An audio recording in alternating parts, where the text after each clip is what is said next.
Welcome back. We're talking about fossils, and later on we're going to be talking about human fossils in particular. But before we go on to that, we were just going to mention some living fossils, animals that are around today and are in the fossil record, but there seems to be no change in them at all. Here's some maple leaves. Paul. Well, what living fossils show us is the stability of body forms or of fossil types. When you see a living fossil, what you're seeing is evidence of no evolution. These things have stayed basically the same, and here you can see a living maple leaf on the right compared to a fossil maple leaf, instantly recognizable when you see it in the fossil record. Yeah. And you see this time and time again. In fact, one German colleague of ours, Dr. Joachim Scheven, for many years had a museum in Germany which was called Lebendiger Vorwelt. I'm not sure my German is very good, but it means living prehistory. Yeah. And he had at least 500 living fossils on display, where he would have the living form next to the fossil form to reinforce this point that living fossils are not uncommon. They're a very common feature of the fossil record. We've got a few quick examples. There's the horseshoe crab, living and fossil. Yeah, and I think the one on the left is from the famous Solnhofen deposits in Germany, in Bavaria, that also Archaeopteryx, the That's so-called the first BMW bird, garage came from. location. Near the BMW garage. Okay. Right. Okay. And so where would you find the horseshoe crabs on the planet now? They're found in deep water, but you'd see them seabed. if they were coming up to spawn in shallow water. Yeah, they're basically almost identical. The Acer that Paul just showed you, scientists have given it the fossil and the living creature the same genus and species name, absolutely identical, no change in alleged millions of years. And with that horseshoe crab, some of those allegedly are up to 320 million years old, and yet there's been practically no change. So no change, no evolution, at least in these creatures. And Joachim Scheven's got these things in big tanks. And his wife Vika used to go round daily cleaning them and feeding them and so on. Okay, we've got some bats as well. Bats are obviously two main types living today. And in the fossil record, what do we find? Well, what you see on the left there is the oldest known fossil bat from the Green River Formation in Wyoming, called Icaro and it is essentially the same as the microbats today. And studies of its skull indicate it even has the same sophisticated sonar technology that modern microbats have. So microbats being compared to, what are the other types of bats? There are two types of bats today. There are the microbats and the megabats. The megabats are essentially the flying foxes, the fruit bats and so on. The microbats are the ones that are more familiar to us, so the bats that kind of fly around our homes at night. And the sonar is something that we caught up with beginning with about the First World War, 20th century stuff. Clever scientists working it all out. This little bat probably didn't work it out for himself, but there was a very clever designer who gave it to him. Were the bats the inspiration for the sonar experimentation? It's quite likely. There's a whole science which is just copying nature. And here's an ant caught still life in amber. That ant was only known as a fossil, thought to have been extinct for more than 15 million years, until last year there was a report in the journal Science saying that this ant had been found alive and well, the same Gracilidris species in South America. So suddenly the living fossil turned up. And if you find the ant alive and well, and it's been missing from the rocks in terms of the evolutionist timescale for 15 million years or more, then clearly not only has there been no change and therefore no evolution in these ants, but it causes you to question whether the millions of years attached to the rocks are in any way trustworthy. It never was extinct. No, it never was extinct. It also shows you that if you don't find, just because you don't find certain fossils in the rocks, like the famous coelacanth, Latimeria, doesn't mean it's not still existing. What you called your coelacanth principle, I remember in your book one small speck to man. And you know, the absence of evidence in the rocks is not evidence for absence. Yeah, Important exactly right. to remember. There's an interesting one from Southeast Asia that it's a rodent, a sort of ferret-sized rodent called, what's the word, Leonastes. Leonastes, if that's how you pronounce it. Yeah. And it's supposed to have been extinct for 11, 12 million years. And then they found one for sale in a meat market in Laos or something. In Laos, yeah. And when they first found it, they thought it was a completely new family of mammals. It was only later that somebody looked at it and said, well, I've seen one of those before, but it was in a museum drawer somewhere, and it was a fossil. So it actually turned out to be a member of a known family, but only known from the fossil record. And it was for sale to eat, wasn't it? Yes. So just lightly fried in Irish butter. Irish bog butter. Or And a living fossil kebab. And here's some fossil shells and living shells, and they're exactly the same as well. Yeah, those are gastropods, snails, essentially. And there are lots of examples of living fossils among the marine shelled animals. Yeah, and there's a snake, and the earliest snakes are much like the living snakes. The earliest snake fossils we find are not halfway houses between lizards, legged lizards and the snakes. Although there is evidence for some ancient snakes to have had some sort of rear limb structures, but there's no evidence to show that snakes were at one stage never snakes. So there's no evidence for evolution of lizard-like creatures into snakes. And again, here's the earliest. This is a living Nile crocodile, but the earliest crocodile, whatever million. How old would you say, Phil? You remember the earliest fossil? Well, crocodile? the earliest fossil crocodiles, I'm reliably informed by Paul, are in the order of 200 million years. But I'm not a great knowledge on the crocodiles, except for Sarcosuchus imperator, which caught my imagination and many others too, when Paul Sereno and colleagues discovered that, I believe, in the Sahara, and it was an enormous creature, absolutely enormous. It would have had a skull which was as long as I am tall, practically, and you know, it's basically a mega crocodile. And these would have, if you've seen those programs where the wildebeest are crossing the Serengeti, crossing the Masai Mara River, and then leaping out at them are these crocodiles. Imagine a crocodile, you know, many times larger than one of those crocodiles. Super croc. Super croc, jumping out and probably taking large dinosaurs. Those reptiles, they grow and grow as they get older. It's quite likely, if these fossils represented those that had lived before the flood, things with a different climate did live a lot longer. Men lived a lot longer. So it was bigger. My own view is, for what it's worth, and some of your viewers might like to look up Job chapter 41 in the Bible about Leviathan. I suspect that in Sarcosuchus we have a possible candidate for Leviathan.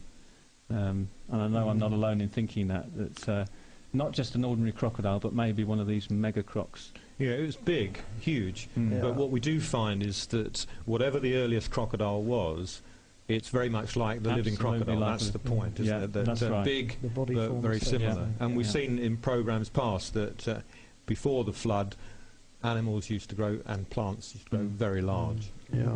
One extraordinary find that was made just a few years ago was a type of crocodile, fossil crocodile, that was vegetarian. Oh, yes. Had a very curious kind of box-shaped skull, and it had peg-like teeth that were clearly designed. Needles almost, weren't they? They were. Oh right, I thought they were kind of peg-shaped teeth, but I'll take your advice on that. But they were designed for basically eating plants, and this is really interesting because obviously from a creationist perspective, we know from Genesis chapter 1 verses 29 and 30 that the original diet of all the animals was vegetarian. That's right. You look at an animal like a crocodile and you think, you can't imagine what a crocodile could have been doing before the fall, before carnivory, meat eating came about, and yet there is a clue in the fossil record that even crocodiles were once herbivorous. And there are some other theropods, aren't there? There's at least one theropod I know in the Very museum in curious. Drumheller. There was quite a large theropod. It was a bipedal dinosaur with herbivorous type teeth. There was a very strange theropod dinosaur that was described that was herbivorous, and it had these great big sort of buck teeth like Bugs Bunny, you know, and it was clearly a herbivorous theropod. We need to tell the viewers, of course, what a theropod is, and they won't all know. It's the class of dinosaurs including T-Rex, which is why it's significant to find maybe a vegetarian relative of T-Rex, effectively. And fruit bats have got horrific teeth, serrated edges on them, but they're not to eat meat, they're to eat fruit. There's a class of the famous piranhas, look exactly like their vicious counterparts, that are completely vegetarian. So there are so many examples, actually, of creatures that we think of as vicious meat eaters that actually can eke out an existence quite happily on plants. Yeah.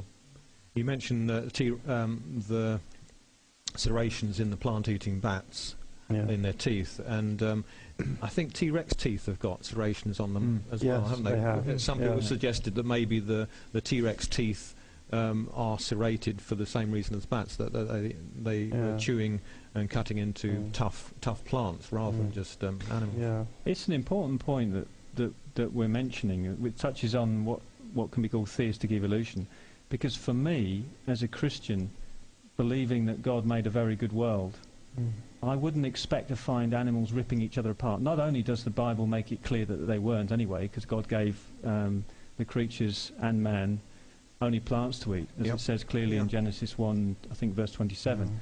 But it doesn't fit with the type of God that we see saying things are very good. And so for the person who says God used evolution, as I once did, you have this problem that God is actually presiding over a process operating over millions of years, where he's creating, through a process of time, creatures that are living and dying, ripping each other apart, like those two dinosaurs that you showed earlier, fighting, you know, the Protoceratops and the Velociraptor. We see teeth marks in the fossil record on bones, we see cancers, and we see all these horrible things we see today. And if the fossil record is the remains of a process that led up to our existence, then we've got God calling that very good, because at the very end of Genesis 1 he says he looked at everything he's made and it's very good. So if Genesis is a metaphor, for those 6 days of creation is a metaphor for evolutionary processes over time, all this death and suffering on an enormous scale globally over millions of years, God is calling very good. And that's a real problem for our concept then of God. And the Bible's very clear that death came about because of sin, not just spiritual separation from God, but physical death as well for man. And I believe everything over which had been given dominion. You know, the animals were kind of caught up when Adam fell, when he rebelled against God. It was as if he dragged the whole of the rest of the creation down with him. So the plants were cursed, the animals were cursed, the very ground was cursed. Even Adam were cursed. And the very fabric of the universe was disrupted by the whole Adam's cosmos. disobedience. The whole It cosmos talks about a groans. bondage to decay, doesn't it? That Paul talks about in Romans 8. And of course, this is the foundation to the gospel. Yes. Yeah. Because if we break the link between sin coming into the world and the origin of death, then of course what does the cross mean? Why did Jesus Christ have to come and live a perfect life and yet go to the cross and die the death that sinful people deserve, shedding his blood? Because physical death, the shedding of blood, is required for the forgiveness of sin, because that was the curse upon sin. Christ bore the curse for us. And of course Genesis says that God breathed life into man who he created out of clay. He didn't breathe his image into a pre-existing anthropoid ape. No, that's it right. was specially created creation. Humanity, in other words, is not a modified animal, and humans are not equivalent to animals. As far as the Bible is concerned, humans are a completely separate entity to animals. We actually are here to have dominion over, and not to lord it over them in the sense of doing whatever we want to, but look after them. But we are different. We're not modified animals, and that totally gives you a totally different picture of sin. And I have sometimes heard someone who is a Christian and believes in evolution, a theistic evolutionist, say that when the Bible talks about Adam being made from the dust of the ground, this is symbolic. It just simply symbolizes that God was using something that already existed to form Adam's body. And of course they have in mind that God was using the process of evolution to form some kind of ape man into which God breathed life. But then we read in Genesis 3, when Adam falls into sin and God places the curse on creation, what does God say? He says, from dust you were taken, and to dust you'll return. Well, that kind of completely blows that argument out of the water, really, doesn't it? Because de-evolved into Australopithecines. Exactly. We literally return to the dust when we die. So that's the dust from which we were taken. And when the Lord Jesus Christ in Matthew 19 was asked about divorce, he says in verse 4, have you not read that he that made them at the beginning made them male and female? And for this cause shall a man leave father and mother and cleave to his wife, and the two shall be one flesh. He's quoting there from Genesis 1 and from Genesis 2. And it's at the beginning. Yeah. And another thing about theistic evolution is that you've got a very low opinion of Scripture. You're not saying, my word is true from the beginning, like the psalmist says. You're saying, well, it's all a metaphor. Yeah. So theistic evolution. Did you want to say something else on that? I would only add that as well as the Lord Jesus Christ, it's very, very clear that all of the New Testament writers believed and took Genesis at face value as real history. And I mean, just let me read one verse from, this is Paul in 1 Corinthians 15, verse 45. He says, it is written, the first man, Adam, became a living being. And he's referring right back to Genesis chapter 2, verse 7, which we referred to, where the Lord God formed man from the dust of the ground. So Paul is taking that as real, literal history, just as Jesus did, just as Peter did, as we read earlier about the flood. And linking it to salvation there, because he says, as in Adam all die, even so in Christ shall all be made alive. One of the other theological problems, of course, with theistic evolution is that one of the arguments in favour of evolution is that it happens by natural selection and we can go and observe that process happening today. Well, if that's true, what does the Bible mean when it says God completed his creation? He finished his creation and he rested from his work of creation. If evolution is still happening today and that's the process God used, that doesn't make any sense. And if we can begin to reinterpret a straightforward, simple word like finished, well, then what about in the New Testament when Jesus on the cross said, it is finished? Yeah. God didn't use death to create. Otherwise, we have a problem, for example, in that same chapter, 1 Corinthians 15, where David and I are both quoted from. Because Jesus Christ, when he comes back, is going to destroy death as an enemy. This is the last enemy that will be destroyed as death. Jesus will place it under his feet. He will be victorious over death. So God isn't going to say death is a very good process for part and parcel of evolution to create life in the Old Testament, and then say death's an enemy in the New. So, but I guess we ought to say that just because we take that view, it doesn't mean we ignore the fragments of bones that people dig up, these so-called hominids or ape men or missing links, whatever you want to call it. We face that evidence head on. We just don't see it in the same way. We'll certainly come on to the evidence. As far as the theistic evolution is concerned, if the Lord did things through evolution, hid behind evolution so that we can't actually see God's hand in it, then this is at variance with what Paul says in Romans 1:20, when he says the invisible things of him from the foundation of the world have been clearly seen in the things that he has made. So that we're without excuse. Yeah. Okay. So theistic evolution falls down on two counts. One is that the science of the matter shows that evolution did not happen, and the spiritual aspects of things is that it totally contradicts the Bible and has there's no meaning in the crucifixion and resurrection. Okay.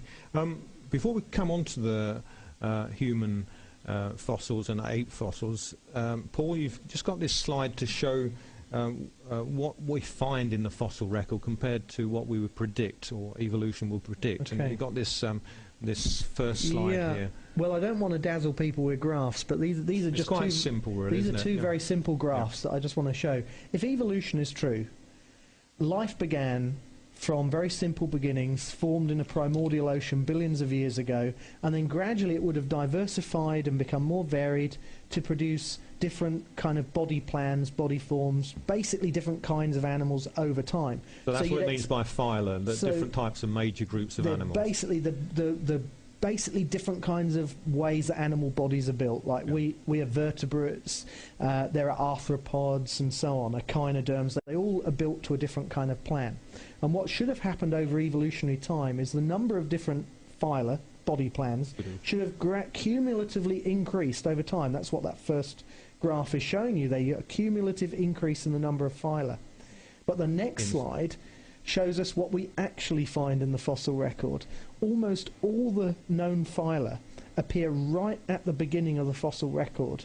And the little sort of blip that you see right at the far right side, those are actually organisms that live today, but we don't actually have any fossil record, so we don't know when they would have first shown up in the record if they had a fossil record. Yeah. So what you see there is that the origin of these basically different body plans completely contradicts the evolutionary expectation. Perhaps we should clarify as well. When we say beginning of the fossil record, we're using the evolutionary terms there. We're meaning the deepest rocks. The lowest rocks that contain abundant Yeah. fossils. Yeah. Every basic body plan is there from the start, pretty much. Yeah. Right.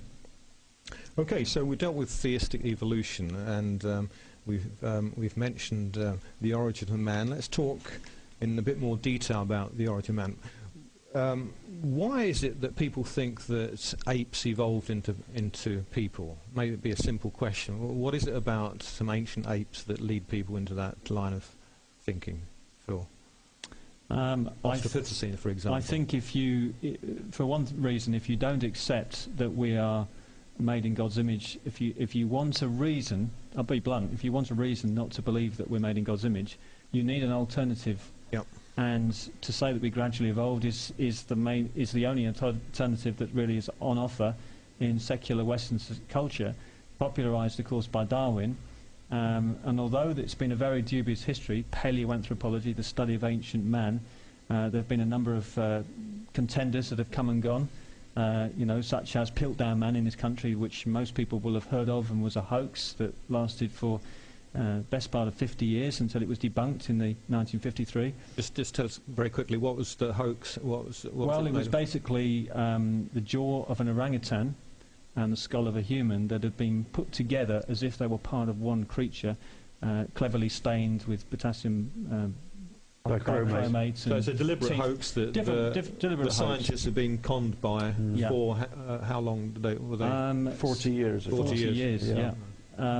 But there have been other, I'm not saying that the majority of what we find is hoaxes, but there have been a number of other things that people think are contenders for missing links, or it would be true to say actually a lot of the experts don't use the term missing link, but hominid, meaning anything that's ape, human, or a creature that would be put in that category of ape on the way to becoming human. They're called hominids scientifically. And what the public don't realise is that actually vast numbers of those, the majority of those, are based on very fragmentary evidence.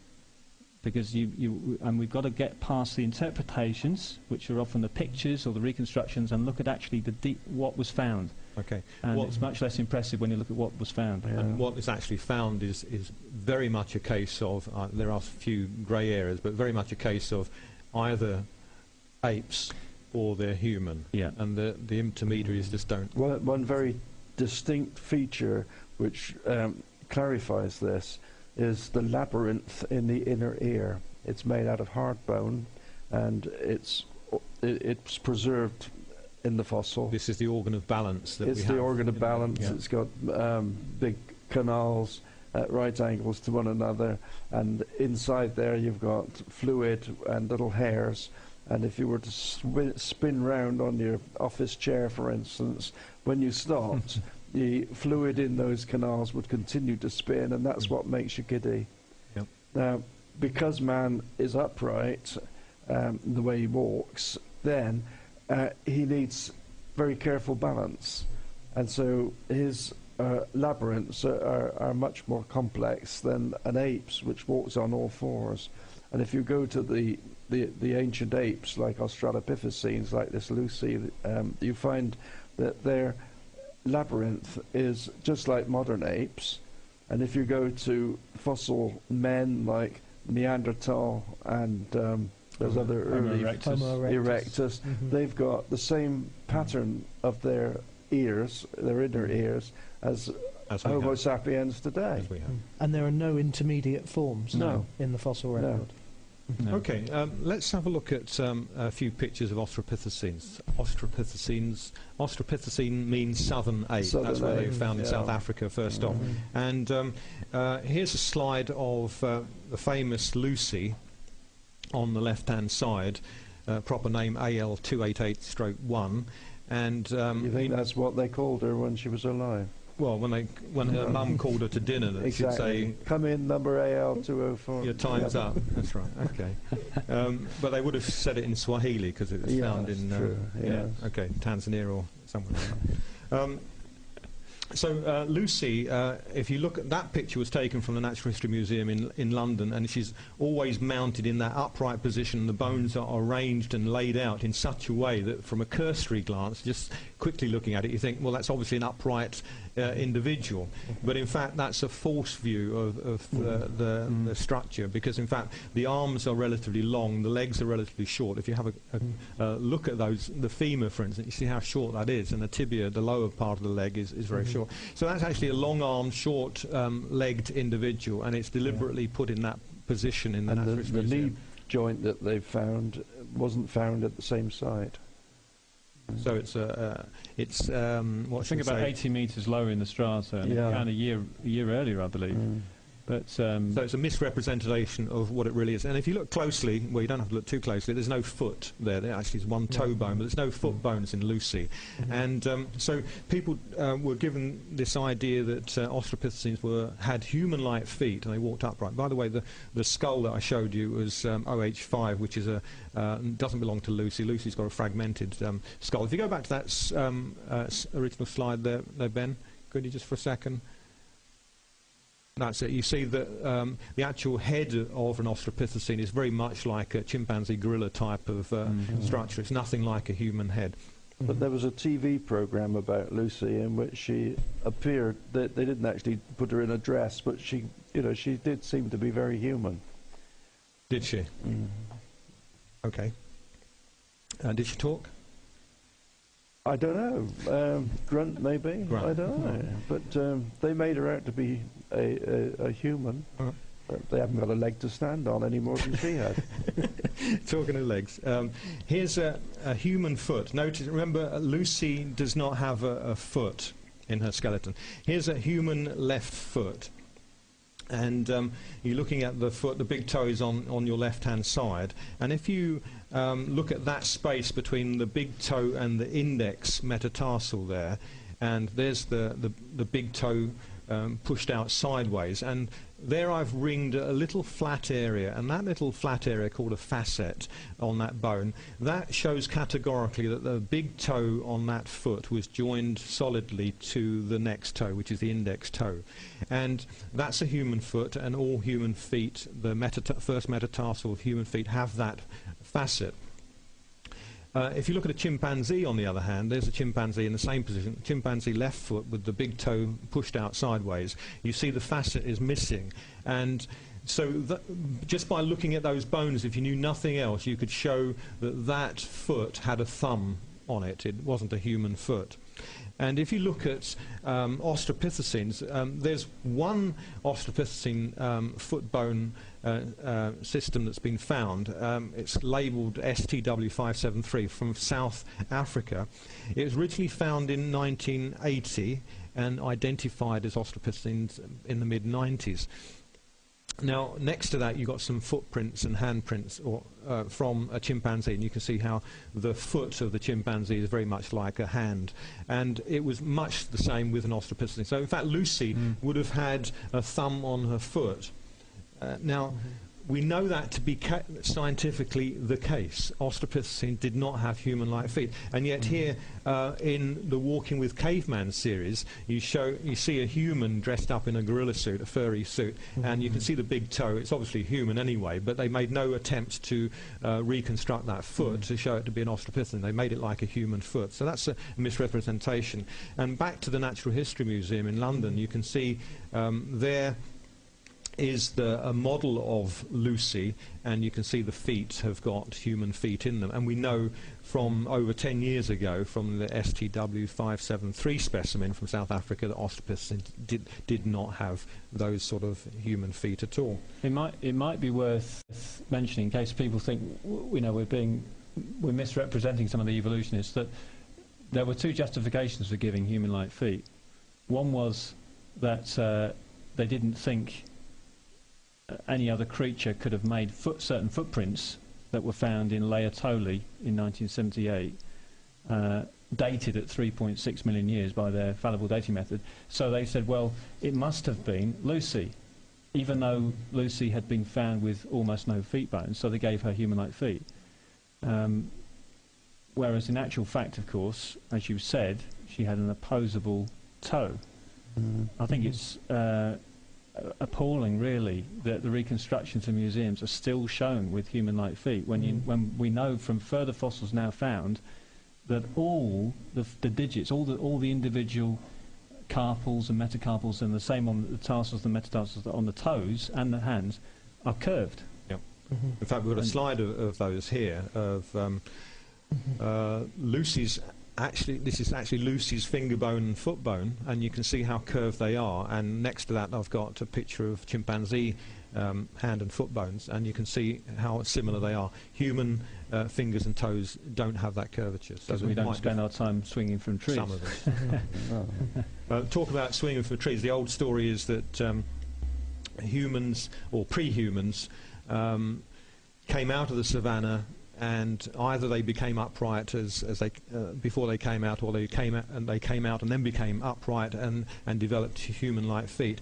But if you look at it logically, there's a gorilla foot, and you can see that's how the foot actually looks. That's a photograph of a gorilla foot, and I've just slightly modified it, and you can see that if you slightly modified the big toe so that it pointed somewhat bit more to the front, it will be just less capable of grabbing hold of a branch and no better at running. In fact, you need to have a solid big toe to actually take off from when you're running. So that foot would be no use. And if it went even further, you'd see that that would be no use as climbing at all, and no use at running. And so that would actually be a disadvantage. So any ape that had a child that developed any mutation that had feet like this would actually be less capable of surviving, so they would not evolve at all. In fact, more than that, we know that from human congenital abnormalities, if you mess around with DNA, and we've talked about DNA before, DNA is designed to replicate more of the same, so our children look like us to some degree. So if you mess about with what is a working system, what do you get? You get problems. And here's an example of a foot. Here's the left foot of an individual with slightly deformed toes, and the right foot is completely abnormal. And I'm just reminded of what you said earlier on in a previous program about programmed cell death, Phil. You might just comment on that and compare that once more to frogs. Yeah, if you get an incomplete removal of the material between what are going to become the fingers, you get what's called syndactyly, which is a joining of what should be individual fingers or toes by material. So a failure of programmed cell death, which is an elaborate program tightly controlled by all kinds of molecular processes in the cells. So when it goes wrong, it can just be the smallest change. It doesn't produce something useful and new. It actually mucks up the whole system, and you get deformities, you get disease. In this case, severely deformed foot, which clearly doesn't give the person an advantage. Yeah. And so just remind us again, because it was 2 weeks ago, the difference between how the frog embryo the frog embryo is what are going to be its toes, if you like, are growing by elongation. So a cell division is taking place, right. Whereas the human embryo, the limb bud is sculpted out as programmed cell death or apoptosis. So there are two completely different embryological processes that work in amphibians and humans. I've got some other examples. There's just to show you that when you mess up the the developmental programming, you get problems. You don't suddenly get better hands or feet. You get problems. There's an individual, and that's an X-ray of the same individual showing the abnormalities there with the missing fingers. And if it's really severe, you can get this sort of thing where that's a hand. And there are a couple of tribes in Africa where they intermarry within the tribes, and they get a lot of problems with their feet and their hands. This sort of thing, claw hand and claw foot, it's called. And unlike a putative or a hypothetical evolutionary ancestor that's on the way to developing hands, a 5-digit limb, which would by definition not have all the information, it's having to add it piecemeal. Yeah. That person has almost certainly got most of the programming there intact. It's just that there's a few signals have gone wrong during development. There's a mutation that's mucked things up. So the actual information is still there, isn't it? Yeah. It's just that Exactly right. It's just, it's just abnormal. the tiniest change can produce massively. Little switches that so if your switch is damaged, the whole system goes. Okay. We've talked about Australopithecines. Phil, did you want to mention this unpronounceable character? Is this? Sahelanthropus. Oh, Sahelanthropus. Yeah, this was found You in said that Chad. very quickly. Can you say it slowly? Sahelanthropus, found in the Sahel zone of Africa. All right. Anthropus means man, and the reason they didn't say Pithecus there is because the canine, that was pretty much all that was found. There was a jaw fragment and a few teeth. Back in, I think, 2002, by Michel Brunet and French colleagues. There was a big, that's actually only an ape-sized skull. There was nothing found below the neck. Yeah. And there was a lot of talk about this because people thought it was, in some cases, they said it was one of the most important hominid discoveries in living memory. I remember Daniel Lieberman said it was the greatest fossil find of ape humans for 100 years. And yet, just within days of that being produced, Bridget Senut and other colleagues said, no, we think it's an extinct type of female gorilla. And the reason for saying that is that you've got evolutionary experts who can't agree on the same evidence. Yeah. But that was supposed to be a stunning find because the canine teeth were small, meant to be more human-like. Its face was meant to be a bit flatter.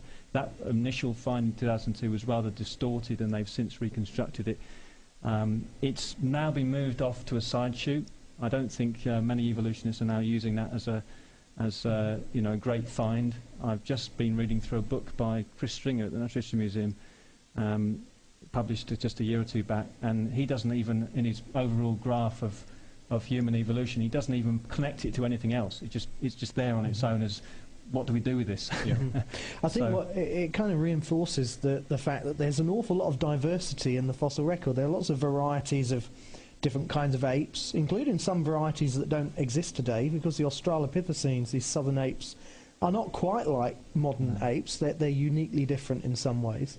And we see lots more diversity even within fossil humans, but what we don't really have are convincing intermediates. So, this picture, that's Sahelanthropus and all the different varieties of Australopithecines, it just shows that there were lots and lots of different kinds of apes in the past. Yeah. And if you're an anthropologist and you think you found a skull, you just want it to be a halfway between apes and man, and that you've got a reputation then. That one was particularly tantalising for people because they dated the materials surrounding that skull at 6 to 7 million years. Now that, at the time, was thought to be around about the time when an ancestor common to ourselves and the chimpanzee split into two lines or lineages, one that became humans and one that became the chimpanzee. So you were looking, some people thought, at our, what linked us with the chimps or something like it.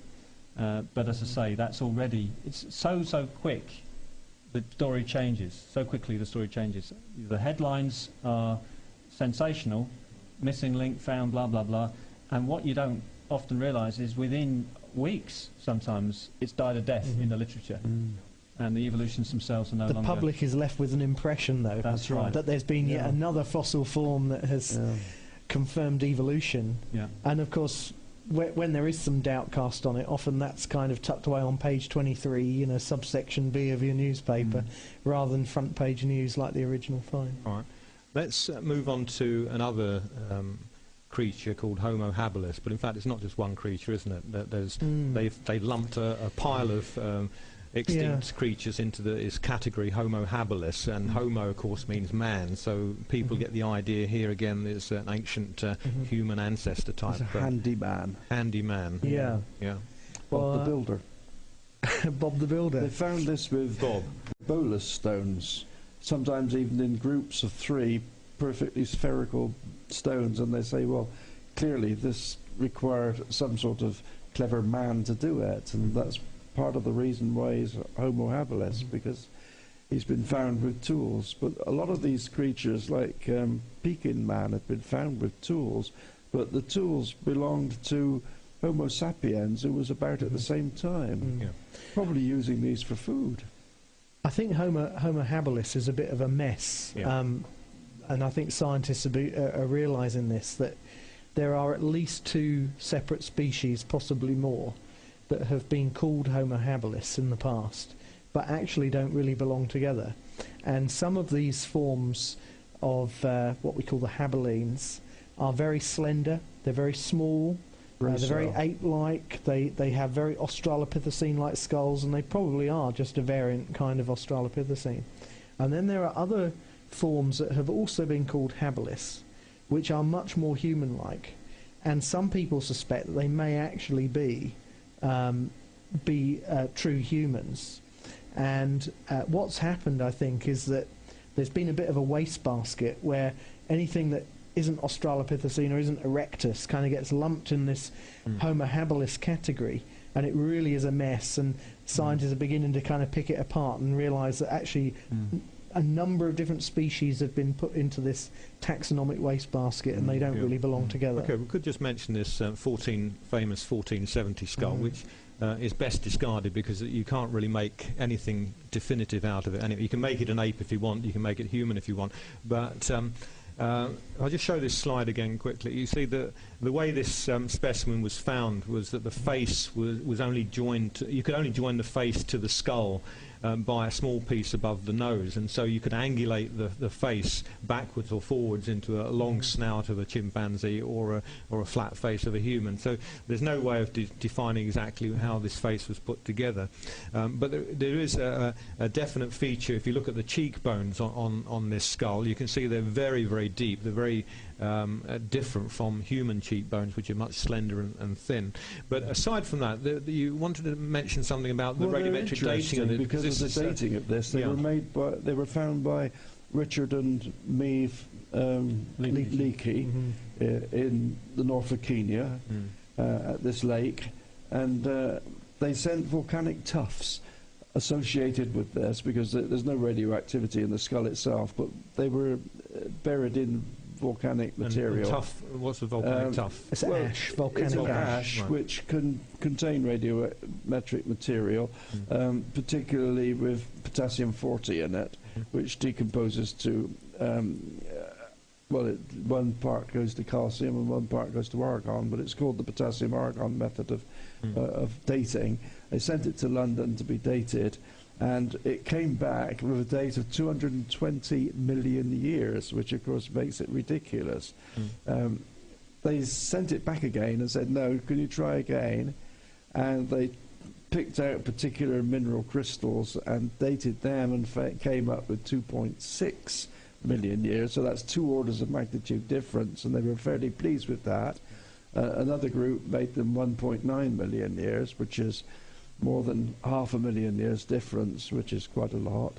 But what it shows is that the dating method is of very little, well, no use at all, actually.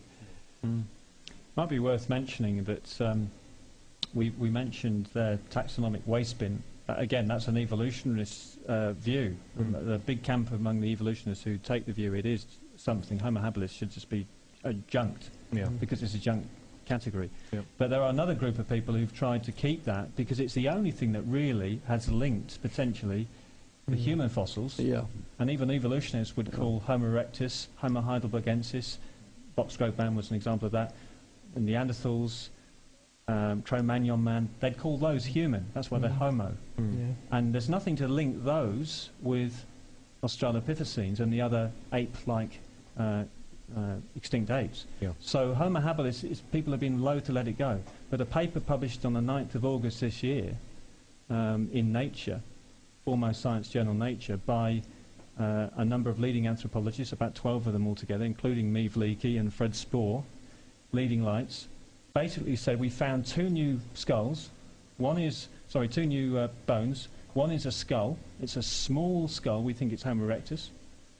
But it's smaller than any skull we've found, so we think that means it's a first female Homo erectus skull. And then we found a jawbone, a part of the upper jawbone, the maxilla, and we think that's Homo habilis. So we believe in I'm paraphrasing, but they said we believe in Homo habilis, but the trouble is with what we found, Homo habilis jawbone was younger, by their dating methods, 1.44 million years, younger than the Homo erectus skull they dated. And that means, they said, that Homo habilis cannot possibly be an ancestor to Homo erectus and humans, because Homo habilis overlapped Homo erectus in time by 500,000 years. So you've got one camp of evolutionists saying Homo habilis is a junk category, so it doesn't exist. The other camp are now saying it exists, but it had nothing to do with human evolution. It was a side shoot going off into nowhere. So what you're left with, in the state of the art, based on a paper in journal Nature August this year, is absolutely nothing at all to link ape-sized remains. These creatures are mainly sort of 3 feet tall, approximately, like Lucy. A skull size of an ape would be about 350 to 400 centimetres cubed, or cc, compared to the range of modern humans is about 700 to 2,200. So nothing at all to link apes with humans. Nothing in between. So, the actual fossil data, I think this is quite exciting as a Christian, confirms exactly what we all believe in Scripture. Okay, let's quickly have a look at some Homo erectus specimens, and here's a slide of the most complete Homo erectus specimen we know, the so-called Turkana boy found in northern Kenya. And this specimen, if you look from the neck downwards, has got a completely human skeleton, indistinguishable from... but the skull, and there's a side view of the skull. Skull's got a sloping forehead and big brows, and that gives a suggestion to people that this is in some way subhuman. It's on its way to...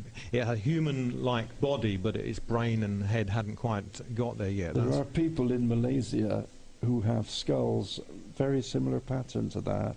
They've got people in Bognor Regis with skulls similar. I'll show you that in a minute.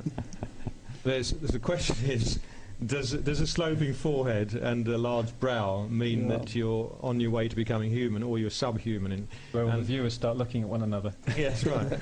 Here's an X-ray of somebody bumped into in Bognor Hospital there, and I was really excited because I saw the X-ray first, and someone showed me the X-ray and said, "Look, got this X-ray. What can you see?" I think might have banged his head or something. And I was really excited because it's got a really big brow.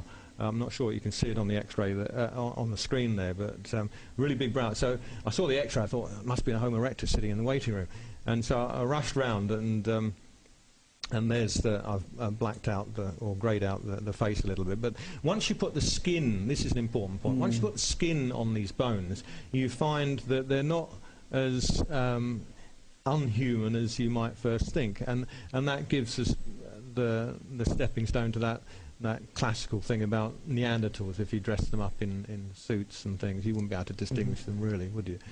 So there's a big eyebrow, and you find them in living humans. Just to clarify the point, here's a chimpanzee skull, which is sectioned, and you can see the huge brow, and the brow has got the frontal sinus in there, which clogs up when you get a cold, and so your voice drops. So it's gorilla there, Vitch, is it?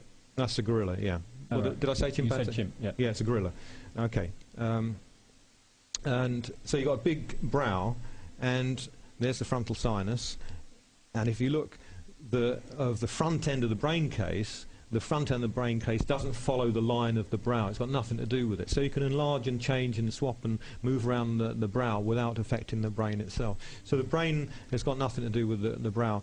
And does the brow support muscles for chewing, for instance? Not the brow itself. The chewing muscles attached to the side on the temporal, Right, temporal bone, really. And here's a slide. We haven't got time to hear the audio, really, but here's what's his name, Alan Walker on the 8-Man series, and he's holding this skull on the side there, and he's saying basically, look, this skull's got no forehead, so it's not human. See, I've got a vertical forehead, he's saying, and this hasn't. So if I just move on to the next slide, he's saying people with sloping foreheads or creatures with sloping foreheads will be subhuman. Here again, a couple of routine X-rays from the south coast, and you see two types of skull forms. The variety in humans is immense. So you've got a vertical forehead on one side, and you've got a sloping forehead on the other. And I've just outlined the inner shape or the surface of the brain and the brain case there.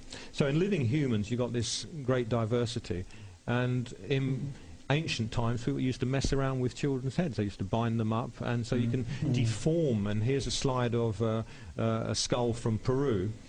People used to deform children and bind them up, and they used to grow into long. I'm not sure whether that's for a religious purpose or whether they found that pleasant to see. Even in some births, as the skull goes down through the birth canal, it can be deformed for a few days. Because it's soft when it's first... Well, that's right. Yeah, so as a baby's born, it's deformed, and then it gradually sorts itself out. And let's see, I've got one more slide here, and this slide shows the idea that these Australopithecines had brain sizes about 500 mils. Chimpanzees got 500 mil brain sizes. Cows' brains are 500 mils as well. They're all equivalent, but cows are not that much. They don't use typewriters like chimpanzees do. But here's an interesting case where there's a man of about 55 who's written up in the British Medical Journal in the last few years. He had an accident, was knocked unconscious, had a brain scan, and that's a picture of his brain scan, and the front of his head is at the top and the back is at the bottom. And so his brain, which is the pinky gooey stuff at the bottom, that only occupied less than half of his cranial capacity. The black area was just water, basically. That wasn't the result of the accident. He was born like that, or it developed gradually. But certainly his brain occupies less than 500 mils or so. And yet he was perfectly normal. He woke up from his unconscious state and he's plumb normal. It was only because of his accident, when the X-ray was done, that his brain was discovered to be like that. If he hadn't had the bang on his head, we wouldn't have known about it. So there you can see categorically that the size of the brain actually has no bearing whatsoever on intelligence. And it's much more to do with the organisation of the brain rather than the overall size. And we all know that men have bigger brains than women, don't we? Well, it's understandable, yeah. It's understandable. I'm staying out of this. They've got smaller bodies, haven't they? But women are always right. I've got to face my wife when I get home. So. All right. Just for those who are still awake, and to keep you awake, there's a picture of a cow brain, and that's 500 mils.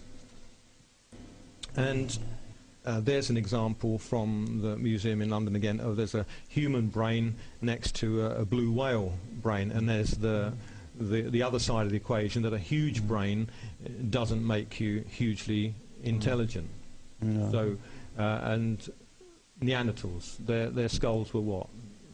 They were generally on the way towards 2 litres. On the way, most of them were larger than living. Yeah, okay. And in fact, even in the world today, there's a distribution of brain sizes where people who live in very hot, dry parts of the world have on average a slightly smaller brain size. People living in very cold and dry environments in the far north tend to have on average slightly larger brain sizes. The Neanderthals, of course, were living during a time when ice gripped northern Europe. They were living in very cold conditions, so it's hardly surprising that on average they had a slightly larger brain size. This is to do with overall body size and adaptation to life in different climates. Okay, well, we've run out of time basically, but I think we've covered fossils and human origins, and we've shown that there's no evidence whatsoever for evolution. and there's no evidence to show that apes turned into humans or that humans were at any time subhuman. Fits it.